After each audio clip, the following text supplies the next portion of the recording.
2025년 한국의 운세와 미래 구군에 대한 놀라운 예언이 일본의 문여를 통해 전해졌습니다.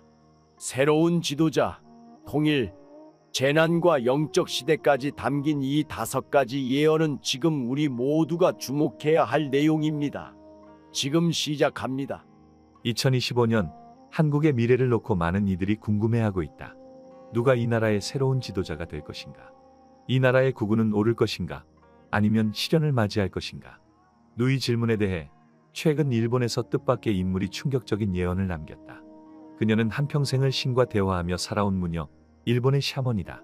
그녀가 남긴 5가지 예언은 지금 한국에서 점점 더 많은 사람들의 관심을 끌고 있다.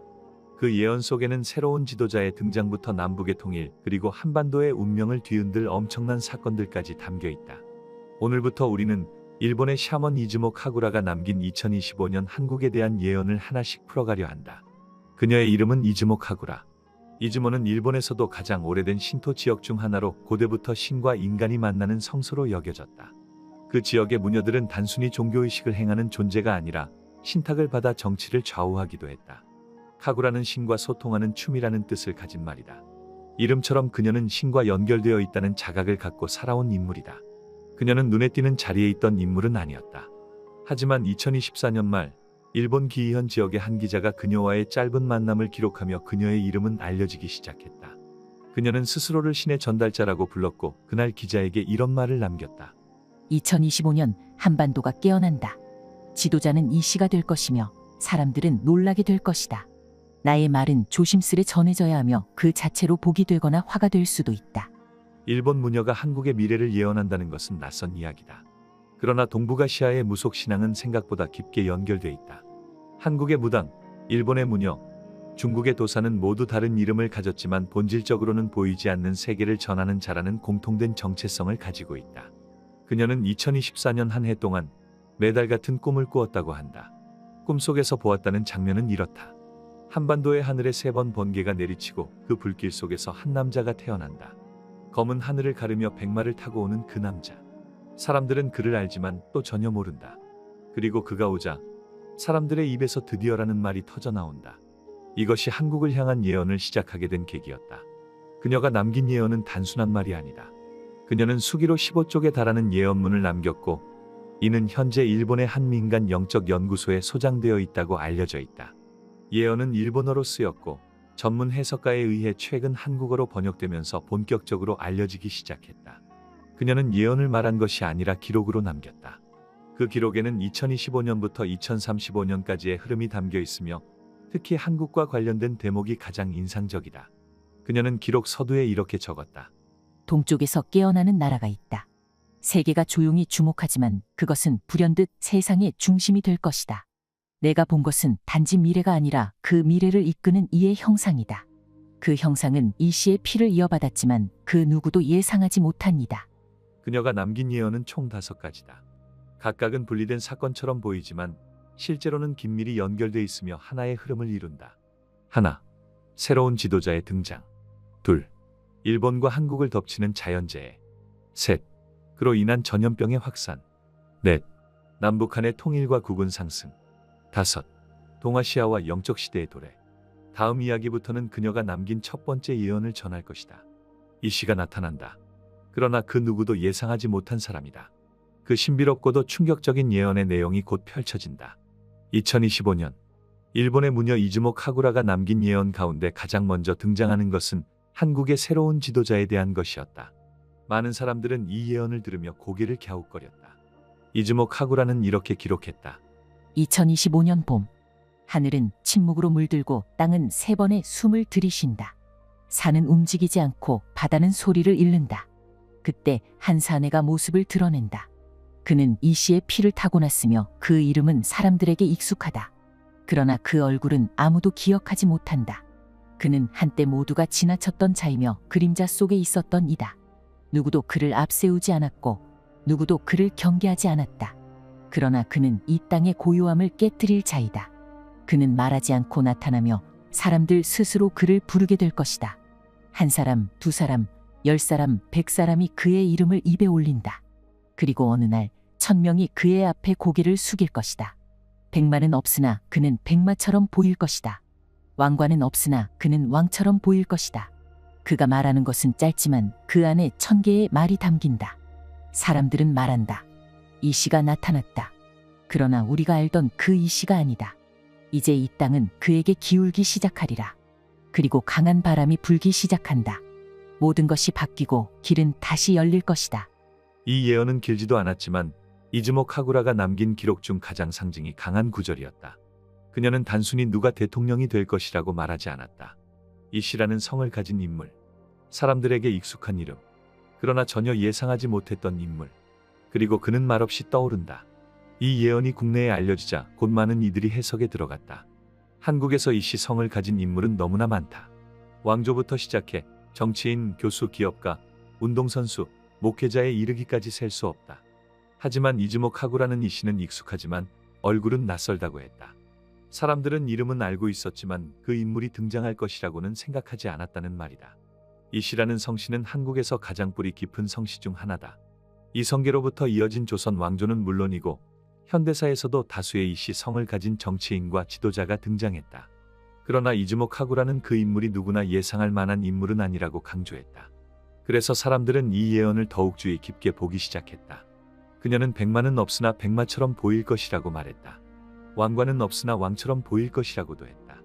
즉 그는 겉보기엔 평범하지만 어느 순간 지도자의 자질을 드러내는 인물이라는 뜻이다.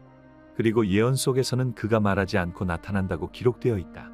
즉 그는 대중 앞에 떠들썩하게 등장하는 인물이 아니라 조용히 그러나 확실하게 떠오른다.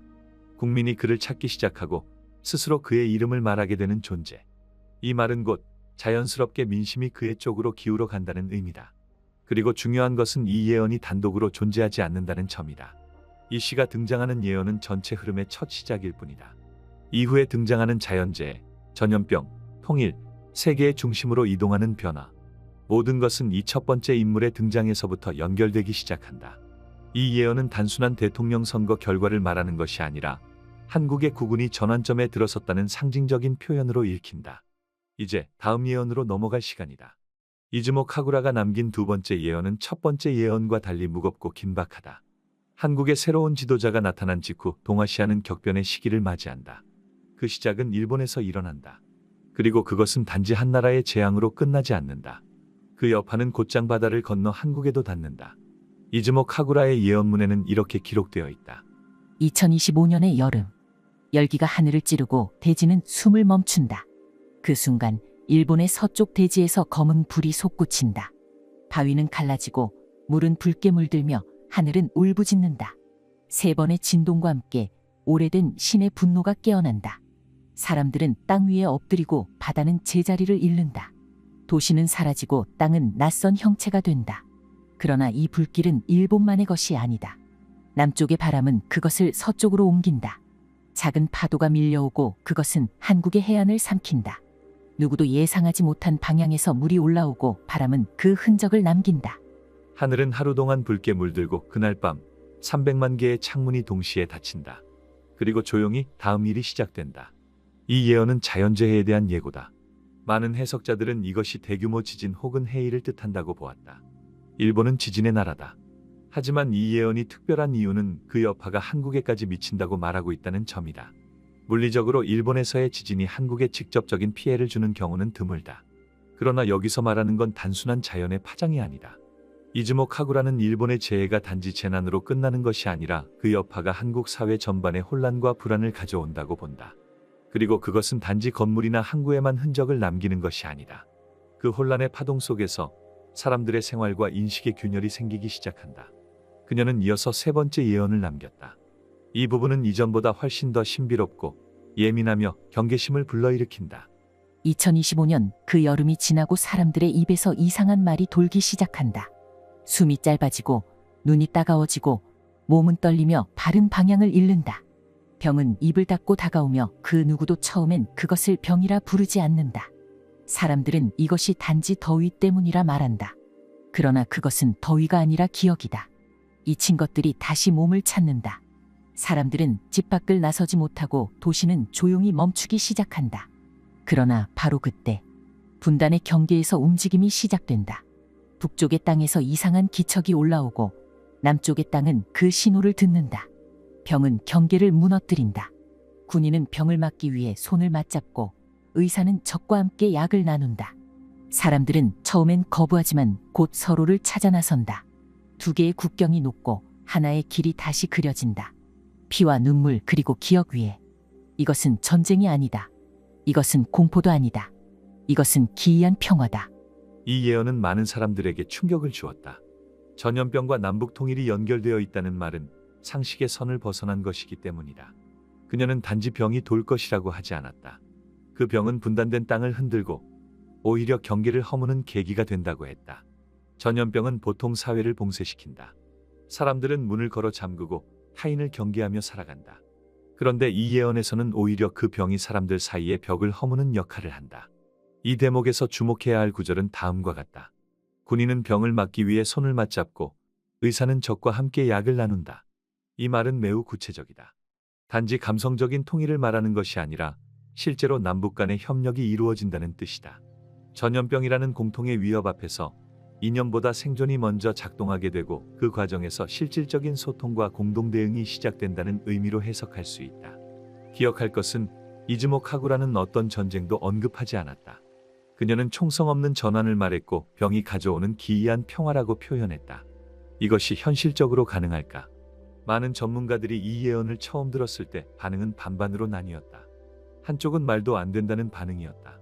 전염병이 남북 통일의 계기가 된다는 말은 상상조차 하기 어렵다고 했다. 그러나 다른 한쪽은 의미심장하다고 보았다. 분단 이후 가장 긴장된 순간은 항상 예상치 못한 위기 상황에서 발생해왔기 때문이다. 오히려 평화적 접촉은 위기 속에서 시작된 경우가 더 많았다. 이즈모 카구라는 그런 상황을 병이 아니라 기억이라 표현했다. 이는 과거에 있었던 상처, 과거에 멈췄던 시간들이 다시 움직이기 시작한다는 상징이기도 하다. 정리하자면 두 번째 예언은 일본의 대지진 혹은 자연재해와 그 여파로 인해 한국이 물리적, 정신적 충격을 받는 과정을 말한다. 그리고 세 번째 예언은 그 재해의 혼란 속에서 전염병이 확산되며 결국 남북한이 경계를 허물고 협력하게 되는 흐름을 예고한다. 모든 예언은 연결되어 있다. 새로운 지도자의 등장, 예상치 못한 자연의 분노, 그리고 인간의 질병을 넘어서는 연대. 이 세 가지가 이즈모 카구라가 말한 운명의 문을 열기 시작하는 것이다. 하지만 아직 이야기는 끝나지 않았다. 그녀는 이 예언 뒤에 아주 조용히 한 문장을 덧붙였다. 그날 이후 이 땅의 이름은 바뀌기 시작하리라. 그리고 사람들은 다시 고개를 들고 하늘을 보기 시작한다. 이제 그녀가 남긴 네 번째 예언. 남북 통일 이후 세계에서 대한민국이 어떤 모습으로 떠오르게 되는지에 대한 가장 충격적이고 장대한 예언을 알아보겠다. 지금까지의 예언이 시작이라면 다음은 새로운 세계의 출현이다. 그리고 그 안에서 한국은 단지 생존하는 국가가 아니라 중심에 선 존재로 그려진다. 그녀는 단지 한반도의 평화가 올 것이라고 말하지 않았다. 그녀는 분명하게 말했다. 통일을 이룬 한국은 곧 세계 최강대국 중 하나로 떠오르게 된다고. 이즈모 카구라는 이렇게 기록했다. 2026년의 첫 달.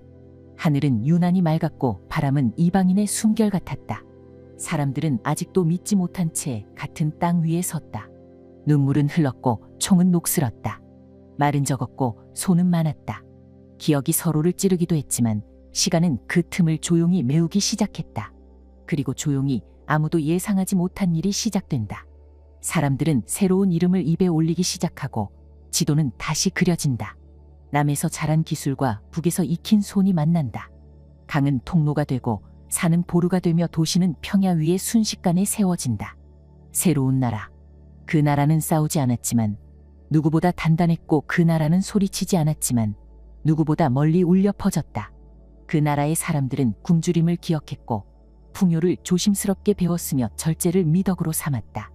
그리고 전 세계는 그 미덕을 다시 배운다. 이 나라는 이전의 나라가 아니다. 이 나라는 지금껏 없던 나라다. 가장 오래된 나라가 가장 새로운 세계를 만들게 되리라. 이 예언은 통일 이후에 한반도가 단순히 통일 그 자체에서 멈추지 않고 완전히 새로운 차원으로 도약한다는 의미를 담고 있다. 기존 세계 질서 속에서 조용히 주변부에 머물던 한국이 통일을 기점으로 중심으로 이동한다는 것이다. 이즈모 카구라는 통일 직후 몇 개월 동안 한반도에서 예상치 못한 기술 융합이 일어나며 경제, 과학, 방위, 문화 모든 분야에서 급속한 확장을 겪는다고 예언했다.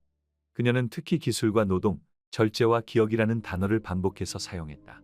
북한은 오랜 시간 동안 자급자족과 생존에 집중하며 핵심적인 기계공학과 기반 기술을 비밀스럽게 축적해온 곳이다. 남한은 빠른 속도의 경제, 전자, 정보통신 기술에 강하다. 이 두 흐름이 만났을 때 서로의 결핍을 채우는 시너지가 발생할 수 있다는 점은 이미 여러 연구에서도 제기된 바 있다. 이전에 남한은 빠르지만 불안정했다. 북한은 단단하지만 고립돼 있었다. 이 둘이 만나면 세계는 처음 보는 종류의 국가를 마주하게 된다. 그녀는 예언문에서 계속해서 새로운 나라라는 표현을 쓴다. 그리고 그 나라를 조용하지만 멀리 울려 퍼지는 나라라고 묘사한다.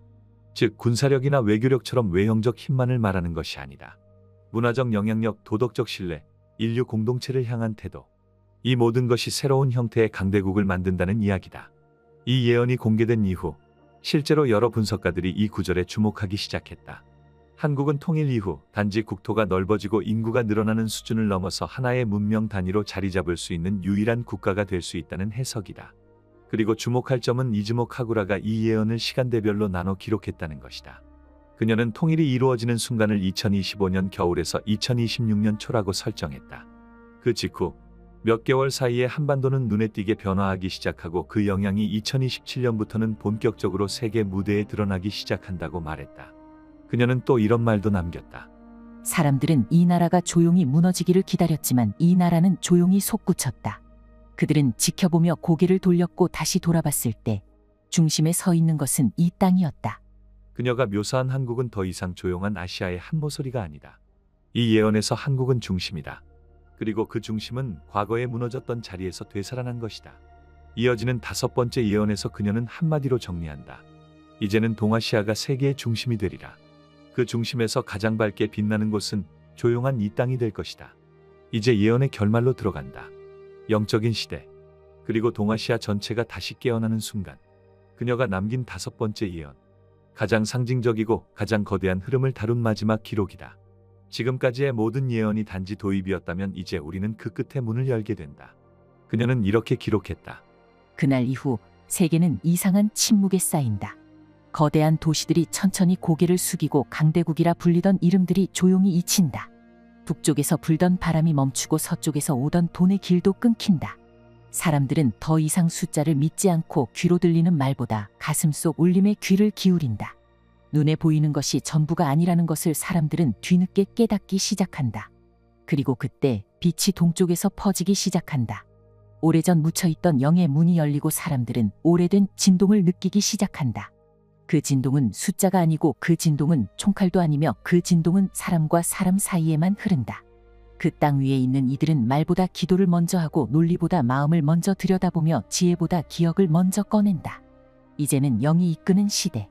이제는 영의 눈으로 세상을 바라보는 시간.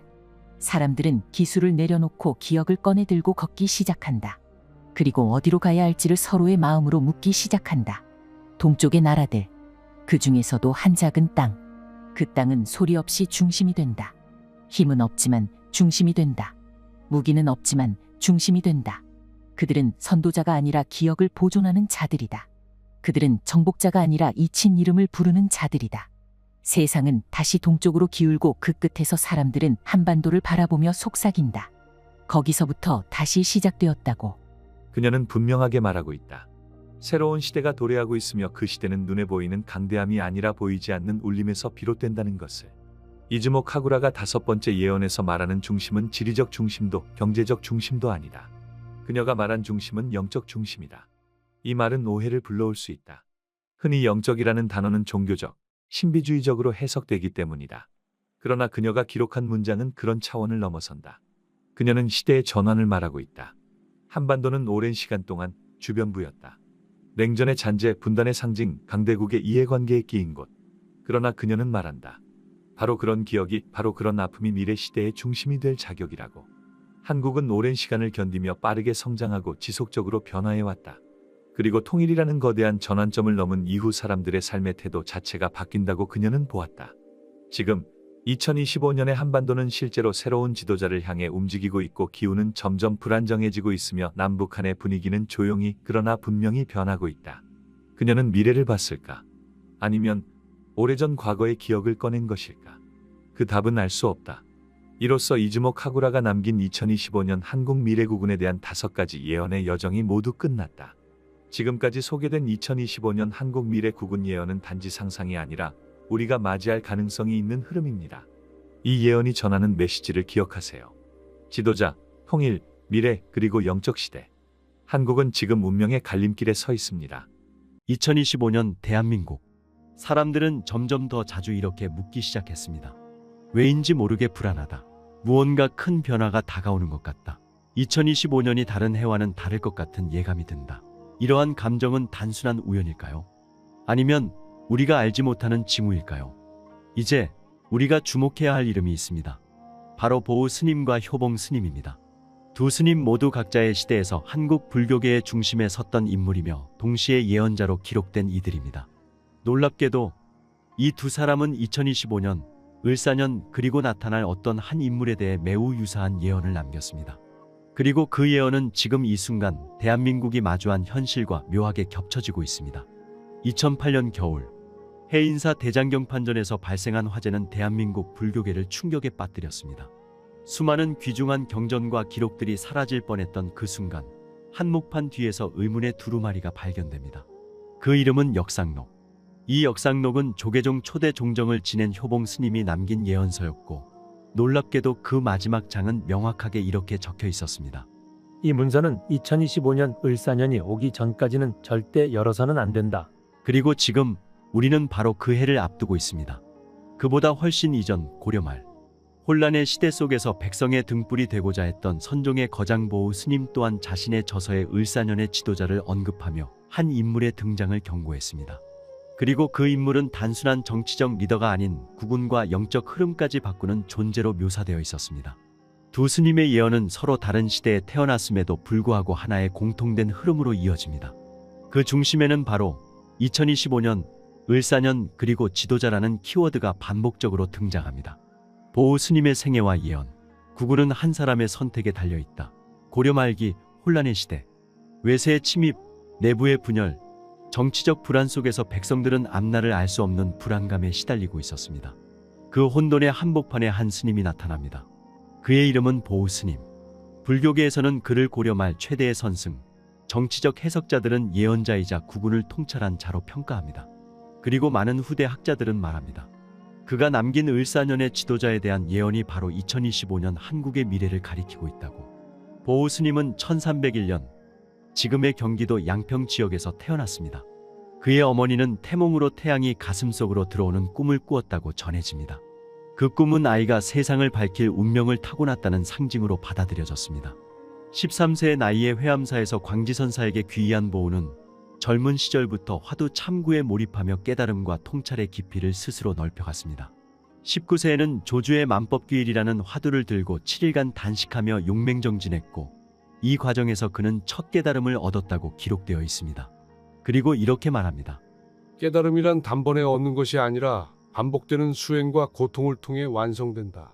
보우 스님의 사상은 단순한 종교적 교리에 머무르지 않았습니다. 그는 깨달음과 정치, 세속과 영성의 관계를 함께 꿰뚫는 사람이었습니다. 보우 스님이 남긴 저서들 속에는 반복되는 하나의 문장이 있습니다. 지도자는 깨달음을 통해 자신의 본질을 찾아야 한다. 그렇지 않으면 지도자는 국운을 뒤흔드는 자가 될 것이다. 이 말은 단순한 불교의 가르침이 아닙니다. 이는 대한민국의 대통령과 지도자, 국운의 방향을 예언한 깊은 통찰로 해석됩니다.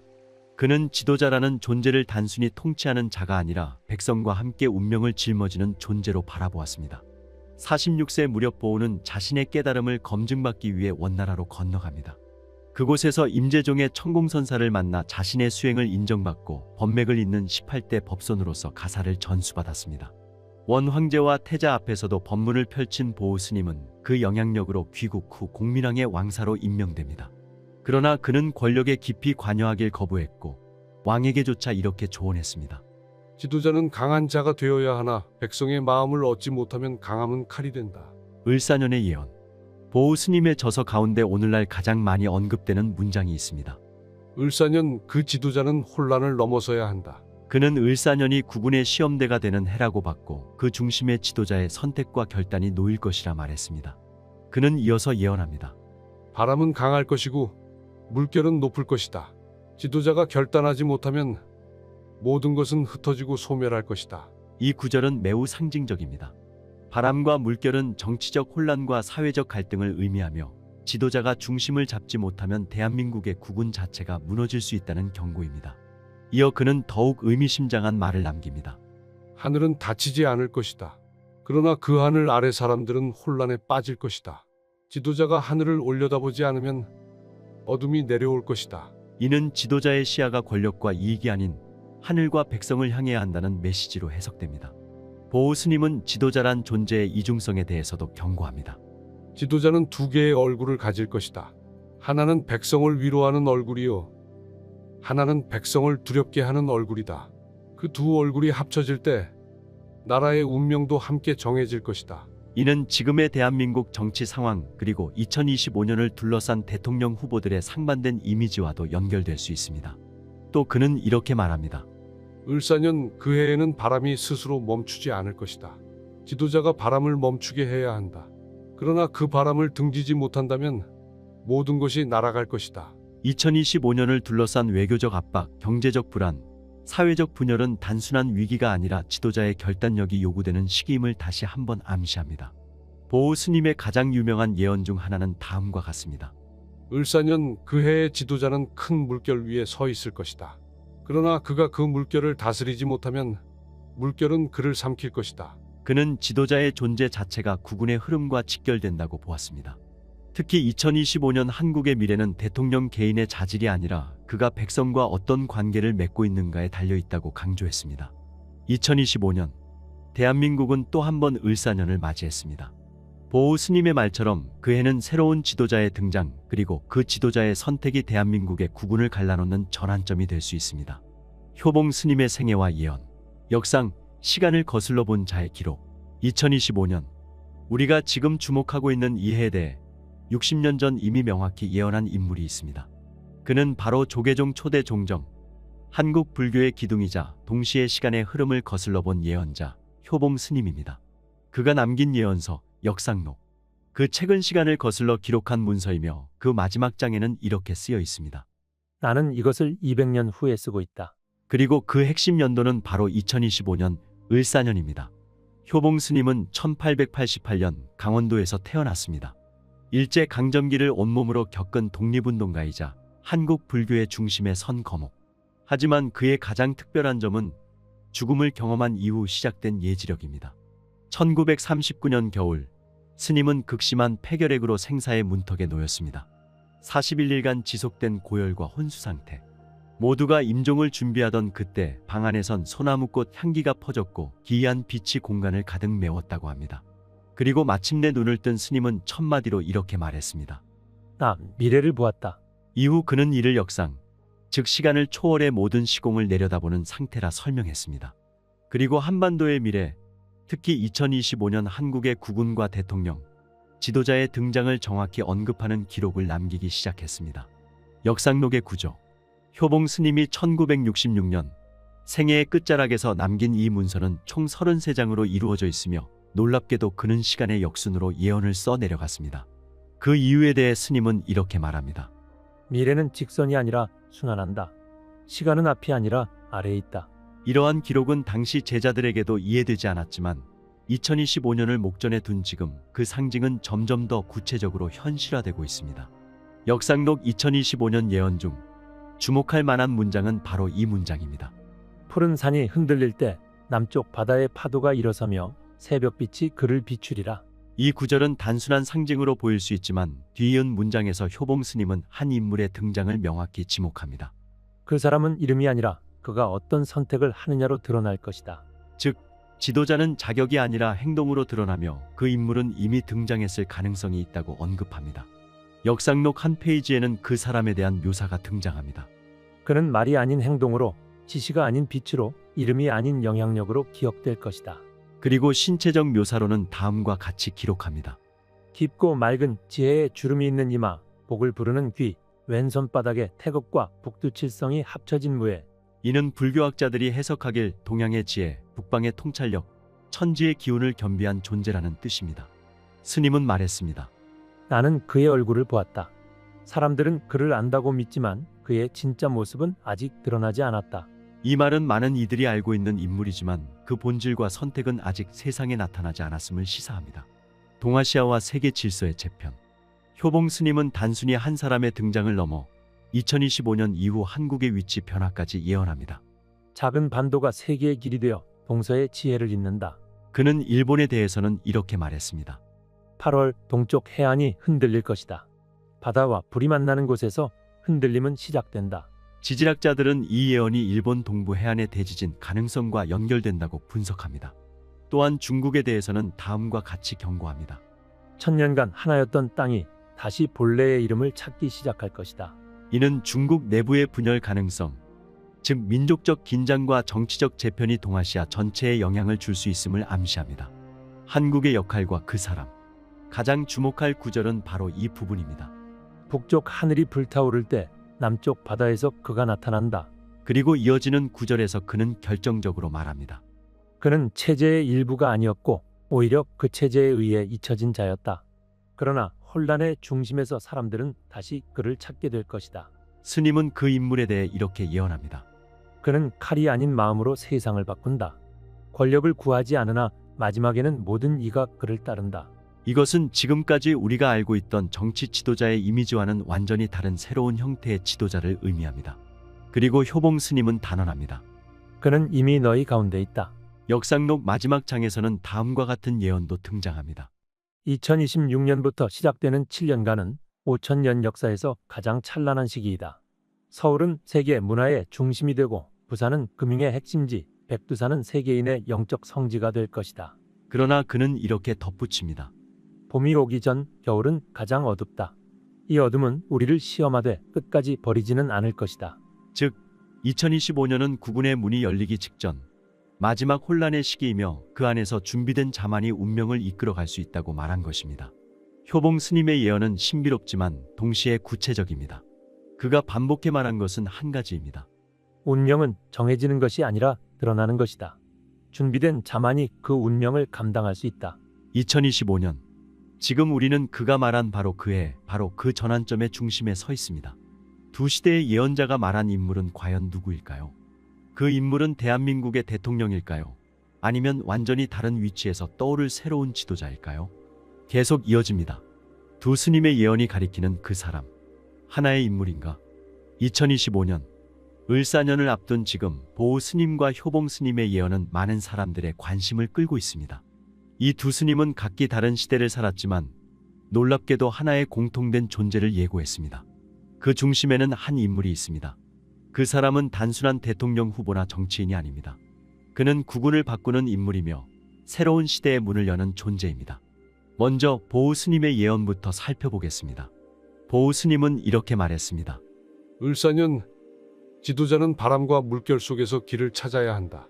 결단하지 못하면 모든 것은 소멸할 것이다. 보우 스님은 지도자를 혼란 속에서 중심을 잡는 존재로 봤습니다. 그는 이어 말합니다. 지도자는 두 개의 얼굴을 가진다. 하나는 백성을 위로하고 하나는 백성을 두렵게 한다. 그 두 얼굴이 하나로 합쳐질 때 나라의 운명이 정해진다. 이 말은 한 지도자가 양면적인 이미지를 가지고 있을 수 있다는 뜻입니다. 강한 결단력과 동시에 국민의 신뢰를 얻어야 하는 인물. 그가 성공하지 못하면 나라는 혼란 속으로 빠진다고 스님은 경고했습니다. 보우 스님은 또 이렇게 말했습니다.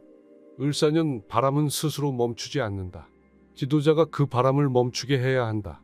그렇지 않으면 모든 것이 날아간다. 이 구절은 지도자가 위기를 직접 해결해야 한다는 뜻입니다. 위기를 외면하거나 남에게 책임을 미루면 모든 질서가 무너질 수 있다는 말입니다. 마지막으로 그는 말했습니다. 그해 지도자는 큰 물결 위에 설 것이다.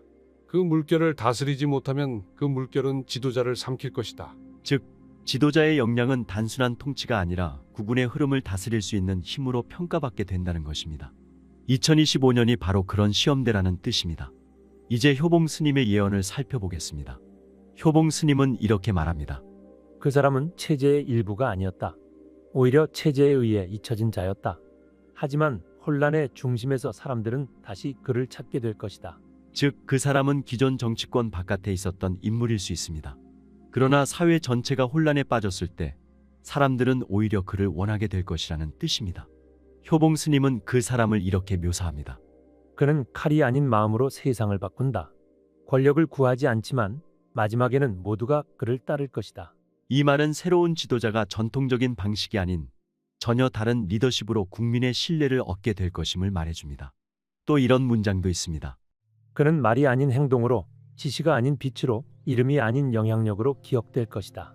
즉, 그 사람은 겉으로 드러나지 않을 수 있지만 그 영향력은 깊고 넓게 퍼진다는 뜻입니다. 효봉 스님은 아주 구체적인 상황도 예언했습니다. 북쪽 하늘이 불타오를 때 남쪽 바다에서 그가 나타날 것이다. 이것은 특정 시기, 특정 지역적 조건에서 그 인물이 등장하게 될 것임을 암시하는 구절입니다. 정리해보면 보호 스님은 강한 결단력과 국민과의 연결성을 갖춘 지도자를 예언했습니다. 효봉 스님은 기존 체제 밖에서 등장하지만 결국 국민이 따르게 될 인물을 예고했습니다. 이 둘은 서로 다른 듯 보이지만 결국 하나의 흐름으로 수렴합니다. 2025년 그 해에 나타날 인물은 결정적인 순간에 국군의 방향을 바꾸는 역할을 하게 될 것입니다. 두 스님의 예언은 이 인물이 정치, 경제, 사회를 넘어 국민의 마음, 더 나아가 세계의 흐름까지 바꾸는 존재임을 암시합니다. 그렇다면 그 사람은 누구일까요? 우리 모두가 알고 있는 이름일지도 모릅니다. 하지만 지금까지는 몰랐던 그 사람의 진짜 의미가 이제 곧 드러날 것입니다. 이제 예언과 현실이 만나는 시간입니다. 2025년 예언은 단지 미래를 추측하는 것이 아니라 다가올 변화 속에서 우리가 어떤 선택을 해야 할지를 묻는 질문입니다. 보호 스님과 효봉 스님의 예언은 지금의 대한민국 그리고 앞으로 등장할 대통령과 지도자가 국군을 어떻게 이끌 것인지에 대한 깊은 통찰을 전해줍니다. 을사년은 단순한 연도가 아니라 한국의 미래를 가르는 운명의 시간이 될 것입니다. 당신의 선택이 그리고 우리의 연대가 이 예언의 끝을 어떻게 완성할지를 결정하게 될 것입니다. 시청해 주셔서 감사합니다. 2025년 한국에 관한 이상한 예언이 조용히 전해졌습니다. 예언의 출처는 특이합니다. 중국 남부의 한 지방 방송사. 이 방송국은 평소 지역 소식과 날씨 정도만 전하던 곳입니다. 그런데 2024년 말 이 방송에서 매우 짧은 보도 하나가 나갔습니다. 광시성 깊은 산골에 사는 한 7살 아이가 잠결에 여러 나라들의 미래를 예언하고 있다. 처음엔 누구도 신경 쓰지 않았습니다. 그러나 시간이 지나면서 그 아이가 한 말과 현실 사이에 이상한 일치가 발견되기 시작했습니다. 그 중에서도 특히 한국과 관련된 말이 묘하게 지금의 상황과 겹치면서 화제가 되기 시작했습니다. 그 아이의 이름은 리니안. 중국 광시성의 산간 마을에서 태어났습니다. 그 아이는 학교에 들어가기 전이며 문자도 읽지 못합니다. 그런데 마을 사람들에 따르면 이 아이는 어느 날부터인가 잠들기 직전에 의미를 알 수 없는 말을 하기 시작했습니다. 밤마다 눈을 감고 혼잣말처럼 낮은 소리로 누군가에게 무언가를 전하는 듯한 말투였습니다. 처음엔 꿈을 꾸는 줄로만 알았습니다. 하지만 그 말들이 지나간 사건들과 겹치기 시작했습니다. 그리고 어느 날 그 아이의 입에서 한국이라는 말이 나왔습니다. 한민족의 집은 둘로 찢어진 채 아침을 맞이한다. 서로 다른 날개가 같은 몸을 잡아당기고 한 날개는 붉고 다른 날개는 희며 가운데는 실금이가 있다. 그 뒤로 나온 오늘 전해드릴 예언들은 더욱 놀랍습니다. 그 예언은 그저 철없는 아이의 말로 치부되기엔 지금의 한국 상황과 너무도 닮아 있었습니다. 2025년 상반기 한국 사회는 그 어느 때보다 복잡합니다. 갈등의 경계선은 뚜렷하고 지지율은 요동치며 국민들은 피로감을 드러내고 있습니다. 사전투표일이 가까워질수록 정당 간의 대립은 심화되고 각 후보들의 발언은 점점 극단으로 치닫습니다. 대선 토론 일정은 예정되어 있지만 많은 이들이 그 토론에 관심을 갖지 않습니다. 말은 많지만 신뢰는 줄었습니다. 시민들은 이렇게 말합니다. 누가 돼도 달라질 게 없다. 이번엔 정말 모르겠다. 그냥 기권하고 싶다. 이런 현실 속에서 리니안이 말한 찢어진 집이라는 표현이 단순한 상징이 아니라 지금 이 순간을 설명하는 하나의 문장처럼 느껴지고 있습니다. 이 아이는 며칠 후 다시 입을 열었습니다. 하늘은 그들을 쉬게 하지 않고 분열의 끝에 작은 물줄기를 남기며 그 물이 바닥을 흐르다가 어느 순간 하나로 모이게 하리라. 지금까지의 갈등, 분열, 혼란, 그 끝에는 조용한 변화가 온다는 뜻일까요? 하지만 지금 한국 사회는 분열의 중심부에 서 있습니다. 그리고 그 균열의 틈에서 작은 흐름이 감지되고 있다는 사람들도 있습니다. 그는 이어서 말했습니다. 올해의 상반기 한민족의 기맥은 좌우로 나뉘며 정기 없는 언어들이 천지를 채운다. 백성은 서로를 의심하며 눈은 위를 보되 손은 옆을 가리킨다. 붉은 기운과 푸른 기운은 서로 엇갈리고 가운데 서 있는 자는 길을 잃는다. 이 예언은 분명하게 2025년 상반기를 분열의 시기로 말하고 있습니다. 지금 우리는 그 속에 들어와 있습니다. 사회는 둘로 나뉘어 있고 정치는 날마다 대립하고 있으며 누구도 중심에 서 있지 못한 상태입니다. 지지율은 요동치고 신뢰는 사라졌습니다. 사전투표일이 가까워질수록 국민은 더욱 조용해지고 있습니다. 어떤 이들은 이렇게 말합니다. 이번엔 정말 누구를 찍어야 할지 모르겠다. 그냥 안 하고 싶다. 더 이상 기대하지 않는다. 그 아이는 말을 이었습니다. 소리가 많은 해는 말이 많고 진실은 적다. 사람들은 날마다 외치지만 그 소리는 서로를 덮지 못한다. 하늘은 분열을 허락하되 그 끝에 조용한 물길을 준비하였느니라. 그 물은 말하지 않고 흐르며 그 흐름은 다툼이 아닌 피로에서 생겨난다. 여기서 그는 분열이 끝나는 시점에 대해 말합니다. 그 시점은 누가 승리해서 찾아오는 것이 아닙니다. 정치의 결과로 만들어지는 것도 아닙니다. 그는 이렇게 말합니다. 분열의 끝은 말의 끝이요. 지친 백성이 고개를 돌릴 때 한 줄기 길이 열리리라. 그 길은 소리로 열리지 않고 움직이지 않던 자가 일어서는 순간에 열린다. 그 자는 외치지 않고 군중을 모으지도 않으며 다만 그 자리에 오래 서 있었던 자다.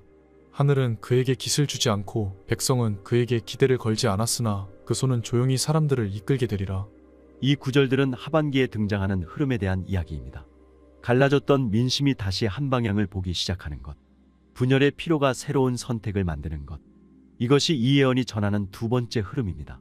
현재 한국 사회는 분명히 분열의 정점에 서 있습니다. 정당의 이름은 많지만 그 이름이 주는 울림은 점점 작아지고 있습니다. 대선 토론 일정이 잡혀 있지만 국민의 기대는 점점 사라지고 있습니다. 많은 말들이 오가지만 어떤 말도 길이 되지 못하고 있습니다. 그는 명확하게 흐름을 이야기하고 있습니다. 갈라진 기운은 오래가지 못하고 서늘한 기운이 오면 그 기운은 점차 모여들게 되리라. 덮을 수 없는 천도 가만히 놓으면 바람은 스스로 눌러주고 그 위에 다시 길을 낼 수 있다. 그 흐름이 지금 우리가 서 있는 곳과 닮아 있다면 우리는 그 의미를 되새겨 볼 필요가 있습니다. 그 아는 백성이 지쳤을 때 그동안 움직이지 않던 자 하나가 자연스럽게 시선을 받게 될 것이라고 말했습니다. 그것이 어떤 사람인지는 아직 모릅니다. 그러나 분열의 끝은 언제나 조용하게 시작된다고 했습니다. 이어서 이 사람에 관한 다음 예언인 예상하지 못한 인물의 등장에 대한 예언을 전해드립니다. 그는 이렇게 말했습니다. 사람들은 그의 얼굴을 알지만 이름을 떠올리지 않는다. 그는 늘 그 자리에 있었지만 크게 주목받은 적 없고 불린 적도 없다. 그러나 사람들의 말이 다 닳아 사라질 때 그의 침묵이 들리기 시작할 것이다. 백성은 피로 속에서 기대를 놓고 기대를 내려놓은 자에게 시선을 주게 된다. 그는 스스로를 감추지 않았으나 그 누구도 그를 들여다보지 않았다. 사람들이 모두 포기했을 때 그는 그 자리에 그대로 서 있다. 그는 세력에 속하지 않았고 누구의 지원도 받지 않는다. 그러나 백성은 그에게 말하기 시작한다. 대신 조용히 듣고 움직일 뿐이다. 지금 한국은 매우 말이 많은 사회입니다. 정치는 매일 주장하고 언론은 계속 해석을 시도합니다. 그러나 그 어떤 말도 국민을 완전히 설득하지 못합니다. 이런 시점에 말이 없는 인물, 싸우지 않는 인물, 움직임 없이 오래 머물던 인물, 그가 갑자기 떠오를 수 있다는 것입니다. 예언은 말합니다. 그는 준비된 자가 아니며 스스로를 이끌 자도 아니다. 그는 묻지 않았고 묻힌 채 있었으며 그러나 누구보다 길을 알고 있다. 백성은 마음을 조용히 기울인다.